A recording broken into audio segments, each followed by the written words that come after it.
Edward Blake's mornings always began the same way. Before the sun rose, before the city's noise crept in, before his empire stirred awake, his penthouse windows stretched high above Manhattan, glass walls that made the skyline feel like an extension of his reach. From up there, the streets looked like veins pumping life through the city, and Edward had long believed he was its heart. Meetings waited like soldiers in formation, contracts stacked neatly on his desk, assistants prepared to orbit him from the moment he stepped into the office. He was the man people admired, respected, and quietly feared. Calm, sharp, unshakable. But that morning, Edward sat alone at his marble kitchen island, the hum of the refrigerator filling the silence. In his hands wasn't a report or a stock forecast, it was his phone. The screen glowed with photos he had scrolled past 100 times but never really studied. His daughter, Sophia. Her smile seemed polite in some, forced in others. In the ones where she was laughing, he noticed the absence that burned him now. He wasn't in any of them. A driver had taken her to the park. Flowers had arrived at her recitals. A gift had replaced his seat at dinner. Every moment he had missed was now framed in pixels, but his presence was nowhere to be found. The weight of it pressed against his chest in a way no hostile takeover ever had. Sophia was 10 years old, yet she already looked at him like a polite stranger. He saw it in the way she tightened the straps of her backpack when he entered a room, as though preparing for distance. He saw it in the way her eyes darted to the floor when he promised, always promising, that he would make it next time. He had said those words so often they had turned into empty currency, and she had stopped cashing them long ago. The silence of the apartment felt colder than the glass towers outside. He remembered once, years ago, when Sophia's laughter had filled these same walls, chasing echoes from room to room. Now, even her footsteps seemed faint, like she was walking further away with each passing day. For the first time, Edward admitted to himself that he had outsourced fatherhood the same way he outsourced errands. Someone else always drove her, fed her, sat beside her in the places he was supposed to be. He hadn't given her his time. He had given her substitutes, wrapped neatly in money. He rubbed his eyes, but the truth wouldn't go away. His empire stood taller than ever, yet his home felt emptier than it ever had. And as he scrolled through Sophia's photos again, one thought pierced him like a blade. He had become a stranger in his own daughter's life. The realization was so sharp it forced him to set the phone down on the counter as if it burned his hands. Edward Blake, the man who could dismantle a competitor with a single word, felt powerless in the one role that mattered most. For a moment, he simply stared at the faint reflection of his face on the phone screen, and it wasn't the reflection of a tycoon. It was the face of a man who had missed too much, who had mistaken success for love, who had let the one person who mattered most drift too far away. Something shifted in him that morning. It wasn't lightning, it wasn't dramatic, it was slower, quieter, like a crack forming in the foundation of a skyscraper. He realized he could not buy his way back into her world. He couldn't schedule fatherhood. If he wanted to know Sophia again, he needed to hear the truth from her, not the polite words she gave him in his presence. Unfiltered, honest, even if it broke him. And for the first time in years, Edward Blake decided to step away from the empire he had built and face the one fragile truth he had ignored. He didn't know how, but he knew. This. He had to find a way to listen to his daughter, to strip away everything, the suits, the cars, the titles, and just show up. Not as a millionaire, not as a man admired or feared, but as a father. That morning, the man who ruled skyscrapers discovered he was standing on the edge of losing the one thing that mattered more than all of them. And he knew he could not let that happen. Edward Blake had spent his entire life mastering appearances, the cut of his suits, the precision of his handshake, the calm steel in his voice. Every detail was a weapon sharpened for boardrooms. But that night, when he opened the back of his closet, it wasn't silk ties or tailored jackets he reached for. His hand stopped on something forgotten, an old brown coat, stiff with disuse, still carrying the faint smell of dust and a winter long gone. He slipped it on and felt, for the first time in decades, anonymous. The mirror on the wall stared back at him, showing not the untouchable millionaire but a man attempting to erase himself. He added a cap, tugging the brim low over his eyes. The reflection no longer looked like Edward Blake, CEO. It looked like someone who waited at curbsides and drove strangers through the city's restless veins. He raised his hands, studied them. They were manicured, accustomed to signing contracts worth millions. He flexed his fingers, practicing the slower, humbler rhythm of a man who held a wheel for hours and counted bills one at a time. It felt unnatural, but strangely grounding. The disguise alone wasn't enough. He needed the world to believe it. So he called in a favor, an old friend from his university days who now owned a small fleet of cabs. A thick envelope of cash slid across a diner table, and within the hour, Edward was standing beside a battered yellow taxi. The paint was chipped, one hubcap was missing, and the inside smelled of vinyl, leather poly, and the stubborn pine tree air freshener swaying from the mirror. He slid into the driver's seat, the springs creaking beneath his weight, and for a moment he just sat there, breathing in the unfamiliar world. The city looked different from this seat. No tinted windows, no sleek black sedans, no separation from the pulse of life outside. He could hear conversations at crosswalks, smell the exhaust from buses, feel the vibration of trucks rumbling past. He turned the meter on and off, listening to the faint click each time, steadying his nerves. It was a sound that belonged to men who counted hours in fares, not in billions. As he gripped the steering wheel, Edward felt something foreign, nervousness. Not the sharp, calculated tension of a corporate negotiation, but a raw unease that twisted his stomach. This wasn't about sealing a deal or winning against a rival. This was about slipping into his daughter's world without the armor of wealth, without the shield of status. He wasn't going to her as a CEO or as a name whispered in admiration or envy.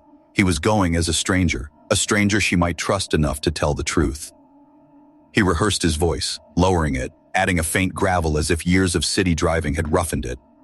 "Where to?" he whispered, testing the line, hearing how different he sounded. Not polished, not powerful, just ordinary. He tried again, softer, less certain. Each attempt made him realize how little he knew about sounding human outside the language of business. Outside the diner window, the city's night traffic blurred past in streaks of white and red. Somewhere across that city, Sophia was packing her school bag for the morning, setting out her shoes, probably humming to herself while brushing her hair. He pictured her face, the small concentration in her eyes when tying her ponytail, and his throat tightened. Tomorrow, she would step out of school expecting the family driver in a black car. Instead, she would see a taxi, his taxi. Edward leaned back, letting the hum of the city fill the cab. For once, he wasn't thinking about stocks or buildings or contracts. He was thinking about whether his daughter would step into this car, whether she would sit behind him, unaware, and finally let words fall that she had never dared to speak in front of her father. The night was thick with anticipation as Edward Blake turned the key in the ignition. The cab rumbled awake, its engine unrefined, noisy, alive. He rested his hands at 10 and 2, the way every rookie driver learns, and whispered into the empty air, "No more promises, just truth." Tomorrow, the disguise would be tested.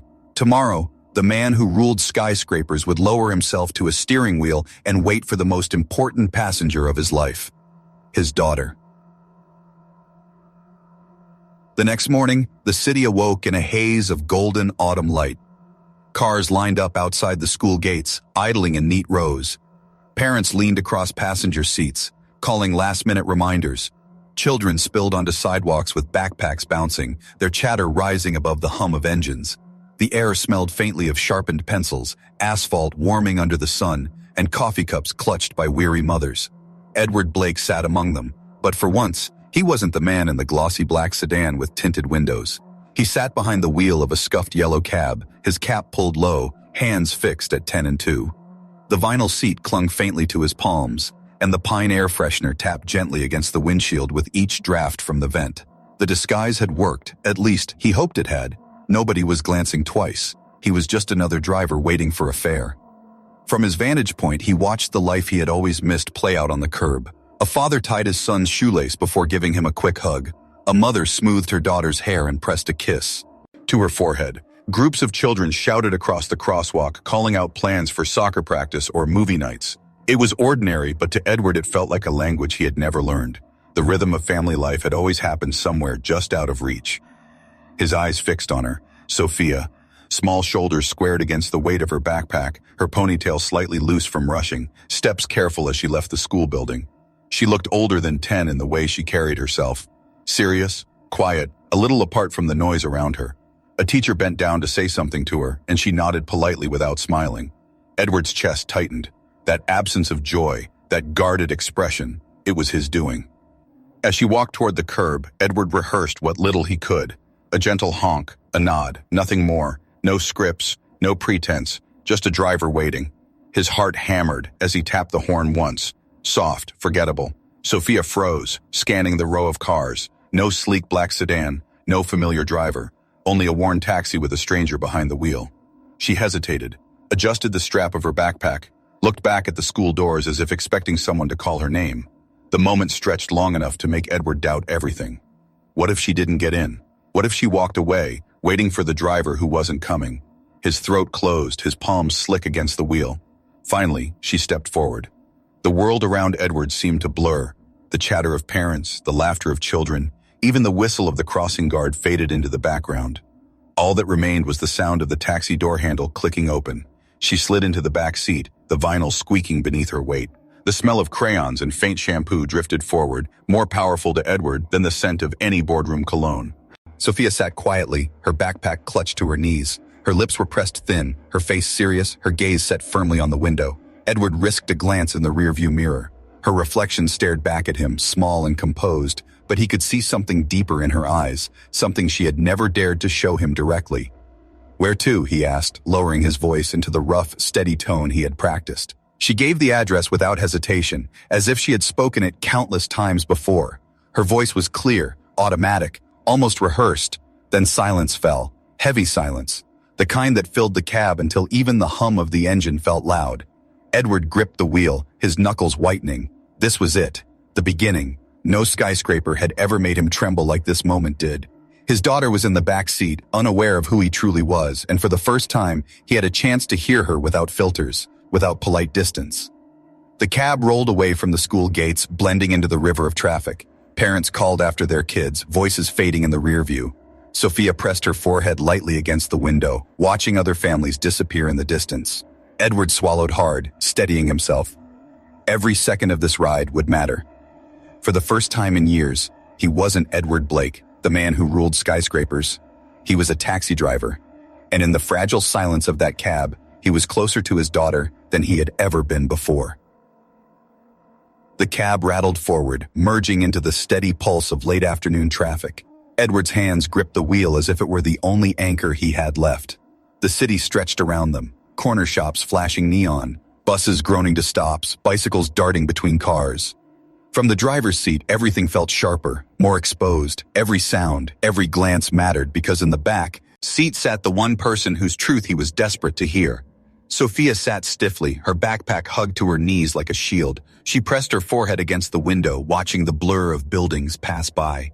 Edward risked another look through the rearview mirror. Her reflection was calm, maybe too calm. Her lips pressed together in a way that suggested she wasn't just being quiet, she was holding something back. He cleared his throat. "Long day at school?" he asked, his voice lowered into the gravelly tone he had practiced. It came out softer than expected, almost careful. "Just regular," she murmured without looking up. The answer hung in the air, fragile and unfinished. Edward felt it land heavy in his chest. In the boardroom, he was used to filling silence with certainty. Here, in this cab, he forced himself to let it stretch. Maybe in the quiet, she would give him more. They stopped at a red light. Two boys on bicycles zipped past, laughing, calling out, "See you at the park." Their voices carried easily, fading only when they disappeared into side streets. Edward saw Sophia's gaze follow them. Her small hands fidgeted on her backpack straps, then dropped to her shoes. She tugged the laces tighter even though they were already double knotted. "You like parks?" he asked, keeping his tone casual, eyes fixed on the road. "Sometimes," her voice was flat, distant, "but I don't go much." Something in her tone sliced through him. She didn't say it with bitterness, just matter of fact, as if it was normal. Edward's throat tightened. He wanted to turn around, to promise he'd take her to every park in the city, but he bit the words back. He wasn't here to offer fixes. He was here to listen. The cab rolled past a grocery store. Workers were unloading crates of oranges, the citrus scent drifting faintly into the street. Edward cracked his window to steady himself, letting the cool air hit his face. He glanced at the rearview mirror again. Sophia's head leaned against the glass, her eyes following the people outside. Families walking together, a father with his daughter swinging her arms beside him, a mother juggling bags and laughing as her toddler tugged at her coat. Sophia's reflection flickered with something, longing maybe. Edward felt the burn of shame twist inside him. He had missed so many of those moments. Birthday candles blown out without him, school recitals applauded by strangers while his seat sat empty. All the times he had said, "Next time," and never shown up. At the next stop, two women crossed the street in front of the cab, deep in conversation. Their voices carried through the open crack in the window. "Her dad's never around," one whispered, nodding toward Sophia without realizing she was listening. "Always traveling," the other replied with a quiet laugh. "Money can't hug you goodnight." Edward's chest clenched. He looked into the mirror. Sophia's eyes had dropped to the floor mat, her expression unreadable. She traced the corner of her backpack with her thumb, brushing the frayed ear of the stuffed rabbit that peeked out. She smoothed it gently, as if comforting the toy instead of herself. Edward swallowed hard. He wanted to slam the window shut, to block out a careless word, but it was too late. The truth was already seeping into the car. He tightened his grip on the wheel until his knuckles turned pale. He tried again, his voice low, almost breaking. "You've got friends waiting for you, right?" This time she lifted her head. For a moment, their eyes met in the mirror. Deep, dark eyes far older than they should have been. "Not really," she said softly. "Everyone's busy with their families. I just go home." The words weren't sharp, weren't angry. They were flat, practiced. Edward felt them sink into his chest like stones. She said it as if it was normal, as if loneliness was just part of the routine. He forced a breath through his nose, steady, calm, but inside he was unraveling. The silence returned, heavier now, pressing against the windows, filling every corner of the cab. Outside, the city kept moving, horns blaring, crosswalks flashing, but inside, time slowed. For the first time in his life, Edward Blake realized the silence between him and his daughter wasn't empty. It was full of things she had never been able to say, and as the cab rattled toward quieter streets, he knew this ride was only just beginning. The cab rolled onto a narrower street where the traffic thinned, and the noise of the city softened into something more bearable. Edward's hand stayed tight on the wheel, but his eyes kept flicking to the rearview mirror. Sophia sat there, small and still, her backpack pressed against her knees, her gaze fixed on the passing blur of brick buildings and painted fences. The stuffed rabbit poked out from her zipper again, its ear bent and frayed. She rubbed it absent-mindedly with her thumb, a gesture so tender it almost broke him. Edward cleared his throat, the sound rough in the small space. "You don't like parks much," he said, keeping his tone light, "but what do you like?" For a while she didn't answer. He thought she might ignore him altogether, that maybe the wall she had built around herself was too high for even a stranger to cross. But then her voice came soft, almost reluctant. "I like drawing sometimes, or reading." He nodded, though she couldn't see it. "That sounds good. You draw pictures for your friends?" She let out a breath, something between a laugh and a sigh. "Not really. I don't have anyone to give them to." The words fell into the silence like glass shattering. Edward felt his chest cave in. He wanted to spin around, to tell her she wasn't alone, to promise her he would be there to look at every drawing, to sit with her while she read, but he couldn't, not yet. He had to let her keep talking, let her pour out what she had locked away. A pothole jolted the cab, making the rearview mirror shake. Sophia grabbed her backpack tighter, holding it close as if it were the only safe place she had. The silence returned, thicker now, like fog filling the car. Edward swallowed hard. "If you could change one thing," he asked quietly, "just one thing, what would it be?" Her reflection in the mirror shifted. She stared out the window for a long moment, tracing shapes on the glass with her finger. The pause stretched so long he thought she might not answer at all. But then she said it, in a voice so soft it nearly broke him. "I'd change how much I see my dad." The words landed like a stone hurled through his chest. They weren't angry, not bitter, just raw and true. For Sophia, it wasn't about gifts or vacations or houses with glass walls. It was about presence, about time, about the one thing he had never given. Edward blinked hard, but his vision still blurred. He forced his grip steady on the wheel, but inside, everything shook. He thought of boardrooms where he stood unshaken, mergers where he never flinched, Ellas who tried and failed to break him. None of them had ever managed what his daughter just did with a single sentence. She leaned her head back against the seat, her eyes heavy but not tired, just worn, like she had been carrying too much for too long. "People at school think it's great, you know," she continued, her voice flat. "They say I'm lucky because I get everything I want, but they don't get it. I'd trade it all just for him to be home." Edward's throat closed. He pulled the cab slowly to the side of the road, easing onto the curb. He couldn't drive another block, not with her words pressing into him like this. The engine hummed beneath them, steady, but inside, his world was trembling. Sophia noticed the stop, her brow furrowing slightly. She looked down, brushing the rabbit's ear again. "Sorry," she whispered. "I talk too much." Edward's disguise wavered, his voice cracked despite the gravel he had practiced. "No," he said softly, almost begging. Don't be sorry. Please, keep talking. Her eyes lifted, meeting his in the mirror for a fleeting second. In that look, Edward saw the cracks widening, hers and his, the careful mask she wore, the armor he had carried for years. Both were beginning to break. And in that fragile space, truth was finally seeping in. For the first time in his life, Edward Blake, the man who owned towers of glass and steel, realized he was standing at the edge of something far more important than any empire he had built, his daughter's heart. And if he didn't hold it now, he might lose it forever. The cab sat at a red light, the glow washing across the windshield. Edward's grip on the steering wheel had gone stiff, his knuckles pale against the worn leather. Sophia's voice lingered in the air, soft but heavy, each word carrying more weight than any deal he had ever signed. She stared out the window, her reflection small and serious in the glass. For a moment, Edward thought she was finished speaking, but then her voice came again, gentle, almost as though she were talking to herself. "You know what's funny?" she whispered, tracing a foggy line on the window with her fingertip. Edward forced his voice steady. "What's that?" Her lips curved into the smallest, saddest smile. "When the other kids talk about their dads, about how they go to the park or watch movies together or how they laugh at dinner, I just pretend."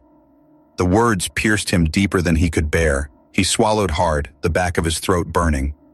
"I make up stories," Sophia continued, her tone flat, practiced, like it wasn't the first time she had said it aloud. "I say, oh yeah, my dad takes me fishing, or we play games after school. They believe me. They think I'm lucky." Her voice cracked for the first time, just barely, and Edward's chest constricted so tightly he had to remind himself to breathe. The cab rolled forward, but Edward barely noticed the road. His daughter was confessing truths he had never let himself hear, and every word was a wound. Then came the one that shattered him. "Sometimes," Sophia whispered, hugging her backpack closer, "I even tell them I have two dads, one real and one imaginary. The imaginary one always shows up." Edward's vision blurred. He blinked, but the tears came anyway, hot and unrelenting. He tried to grip the wheel tighter, but his hands trembled. The disguise he had worked so carefully to maintain, the cap, the voice, the posture, was cracking. He wasn't a driver anymore. He wasn't even Edward Blake, the businessman. He was just a father, broken open by the truth of a little girl who wanted nothing more than his presence. He guided the cab slowly to the curb, easing it into a quiet stretch of road lined with trees whose branches swayed. In the fading light, he couldn't drive another inch. The engine hummed, filling the silence between them, but it wasn't enough to cover the sound of his unsteady breathing. Sophia shifted in the back seat, her eyes flicking to the rearview mirror. Maybe she had noticed his silence, or maybe she sensed something was different. Her voice was small, apologetic. I didn't mean to say too much. Sorry." Edward's throat closed. He turned his head slightly, the brim of his cap no longer hiding the wet streaks on his cheeks. His voice cracked as he whispered, "No, sweetheart, don't be sorry. You didn't say too much. You said exactly what I needed to hear." For the first time, Sophia looked directly at him in the mirror. Her eyes widened just slightly, recognition flickering as if the disguise was unraveling before her. She didn't speak, but the silence between them shifted. It wasn't empty anymore. It was full of something fragile, something painfully real. Edward bowed his head, tears sliding freely now. The man who commanded skyscrapers, who bent empires to his will, sat undone in a dented taxi on the side of a quiet street. And yet, in that unraveling, he felt something he hadn't in years: truth. He had come here searching for his daughter's voice, and now it rang louder than any applause or victory he had ever known. She had given him her heart in raw, unpolished words. Words that had the power to shatter him, and if he chose, to remake him. For Edward Blake, the confession wasn't just painful, it was a lifeline. The cab idled at the curb, its low hum filling the silence that had grown unbearable. Edward's cap was damp at the edge from the tears he could no longer hold back. His chest rose and fell in uneven breaths, and for the first time in years, he felt powerless, stripped of the armor that had carried him through boardrooms and skyscrapers. Sophia shifted in the back seat, her small hands fidgeting with the frayed ear of her stuffed rabbit. She had noticed the silence. She had noticed him breaking. Her voice came hesitant, almost trembling. "Did I say something wrong?" Edward closed his eyes for a moment. Her words cut deeper than any business rival's blow. Slowly, painfully, he shook his head. "No, sweetheart," he whispered, his voice cracking under the weight of it all. "You didn't say anything wrong. You said the truth, and I needed to hear it." Sophia froze. Her eyes, curious and cautious, lifted to the rearview mirror. For the first time, Edward didn't lower his gaze. He let her see him. Tears streamed freely down his face, catching the fading light through the windshield. The disguise that had seemed so solid, the cap, the gravel in his voice, crumbled in an instant. Her breath caught. "Dad?" she whispered, her voice small, uncertain, as though she couldn't trust what her eyes were telling her. Edward turned in his seat, his trembling hand reaching back over the gear shift. The brim of the cap slid higher, his face fully visible now, red-eyed, streaked with tears, but unmistakably hers. He nodded slowly, his throat too tight for anything more. Sophia's eyes widened, a storm of emotions flashing all at once. Shock, confusion, hurt, and something softer underneath. Relief. She gripped the straps of her backpack tightly, her knuckles pale, and for a moment, Edward feared she might pull away, retreat behind her wall of quiet again. But then her lips parted, and her voice came out in a trembling whisper. It was you? The whole time?" Edward's voice cracked, raw with the weight of years unsaid. "Yes, Sophia, it was me.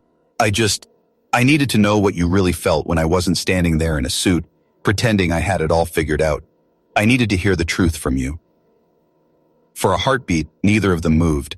The city carried on around them, cars passing, leaves whispering against the windows, a dog barking in the distance. But inside the cab, the world had narrowed to just the two of them. Then Sophia slowly slid forward, her backpack slipping down to the seat. Her small fingers reached out, hesitant at first, then certain, wrapping around her father's trembling hand. Her touch was warm, grounding, and in that single gesture Edward felt more love, more forgiveness than he had ever deserved. Tears blurred his vision again, but this time he didn't fight them. He bowed his head, pressing her hand against his cheek, his shoulders shaking with quiet sobs. "I'm so sorry," he whispered. "For every missed story, every empty chair, every broken promise. I thought I was giving you the world, but I wasn't even giving you myself." Sophia's lip trembled. Her other hand joined the first, holding him with surprising strength. She didn't cry, not yet. She just looked at him with wide, searching eyes, as if trying to decide whether to believe the man who had let her down so many times before. "Dad," she said softly, "I don't want the world. I just want you." The words pierced him, but they also lifted him. In that moment, the walls of wealth and pride that had stood so tall inside him collapsed. Edward Blake, the untouchable millionaire, sat broken and remade in a dented taxi, his daughter's hands anchoring him to the one truth that mattered. Outside, two passers-by slowed, their whispers faint as they glanced in. "Isn't that Blake? The billionaire?" one murmured, the others shook their head. "Money doesn't mean much when your own kid looks at you like that." Their voices faded, but the truth lingered in Edward's ears. He no longer cared what the city thought. For the first time in years, his daughter was looking at him, not with politeness, not with distance, but with the fragile possibility of trust. And Edward knew he couldn't waste it. The disguise had fallen away, but in losing it, he had found the one thing he had been searching for all along, a way back into his daughter's heart. Edward pulled the cab into a quiet side street, away from the noise of traffic and the blur of strangers. The engine idled softly, but inside the car, everything felt still, suspended in a fragile moment that could break with the wrong word. His cap was pushed back now, his face bare and unhidden. The disguise had served its purpose. What remained between father and daughter was no longer pretend, no longer distant. It was raw and real. Sophia sat forward, her small hands still holding his, her wide eyes studying him as if she were looking at a stranger and yet someone she had always known. The silence wasn't empty. It was charged, full of all the things they had never said. Edward's throat ached, his chest heavy, but for the first time he didn't feel the urge to rush past it, to smooth it over with promises he couldn't keep. He let the silence breathe because this moment belonged to her. Finally she spoke, her voice quiet but steady. Why did you do this, Dad? Pretend to be someone else?" Edward swallowed hard. He had faced shareholders, presidents, rivals who would devour him if he faltered, yet no question had ever felt so sharp. "Because I knew," he admitted, his voice trembling, "that if I showed up as me in the suit with the car, you wouldn't tell me the truth. You'd give me the polite answers, the ones that hurt less. I needed to hear the real you, even if it broke me." Sophia's lip quivered, but her eyes stayed locked on his. "It did break you, didn't it?" He let out a shaky laugh, a sound filled more with pain than humor. "Yes, completely, and I'm grateful for it. Because it opened my eyes. He squeezed her hands, his voice lowering into something raw and certain. I don't care about towers or contracts or money right now. I care about you. From this day forward, I'm not going to be the dad who sends someone else. I'm going to be the dad who shows up. Every game, every bedtime story, every birthday. No more empty promises, Sophia. You are my promise.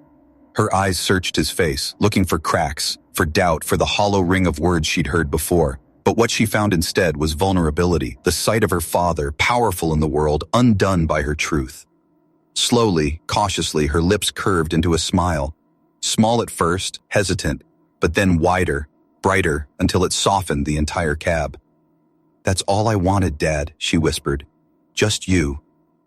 Edward's chest caved in, tears spilling freely as he pulled her into the front seat beside him. She climbed awkwardly over the gear shift, her backpack snagging, and let out a laugh that echoed small and real in the cramped space. That sound nearly broke him all over again. He wrapped his arms around her, pressing her close against his chest, breathing in the faint scent of crayons and pencil lead in her hair. For the first time in years, he wasn't thinking of flights to catch or deals to close, only the warmth of his daughter in his arms. Outside, two people walked past, slowing as they glimpsed the sight of Edward Blake, the untouchable millionaire, crying in the front seat of a battered taxi while holding his daughter as if the world outside didn't exist. Is that Blake? One whispered. The others shook their head. Money can't replace moments like that. Their voices faded with the higher steps, but the truth of their words stayed. Edward pulled back just enough to look into Sophia's eyes. From now on, I drive us home. Not the driver, not anyone else, me. Because being with you, that's where home really is. Sophia leaned into him, resting her head against his chest. She didn't say anything, but she didn't have to. Her trust was there, fragile but real, in the way she allowed herself to be held. Edward kissed the top of her head, sealing the vow in something deeper than words. When he restarted the cab, his grip on the wheel felt different, lighter, steadier. Not the grip of a chauffeur in disguise, not the grip of a man chasing another victory, but of a father who had finally decided to show up. As the taxi merged back into the city's flow, Edward didn't feel like a man returning to an empire. He felt like a man finally driving home. For the first time in years, Edward Blake was no longer defined by skyscrapers or money.